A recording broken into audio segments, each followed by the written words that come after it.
গ্রাহকের তীব্র ক্ষোভের মাঝে এবার প্রতি ১২ কেজি সিলিন্ডারের ৫৫ টাকা কমানোর ঘোষণা দিয়েছে Bangladesh energy regulatory commission BERC.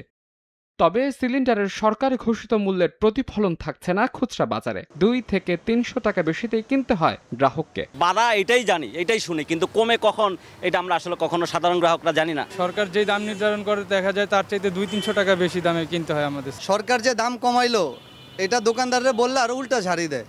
কই কমছে? আমরা তো কিনতে পারি না। ওই সরকারে কমাইছে, যারা দোকানদার আঙুনা পাইকারি আনি খুচরা বেশি, এরা তো কমায় নাই। এদিকে বাড়তি দাম নেয়ার অভিযোগ অস্বীকার করছেন খুচরা ব্যবসায়ীরা। অনেকেই দিচ্ছেন ডিলার পর্যায় থেকে সরকার নির্ধারিত মূল্যে সরবরাহ না পাওয়ার অজুহাত। যারা ডিলার হ্যাঁ গাছ আপনার জানতেন কয় টাকা করে আমার কাছে বেচার আপনার কয় টাকা বেশি আপনি পাই যাবেন। শুধু বাসা বাড়িতে পৌঁছাইলে সার্ভিস চার্জ আলাদা। এদিন প্রতি লিটার অটো গ্যাসের দাম ৮৯ টাকা ৫০ পয়সা থেকে কমিয়ে ৮৬ টাকা ৯৩ পয়সা নির্ধারণ করা হয়েছে।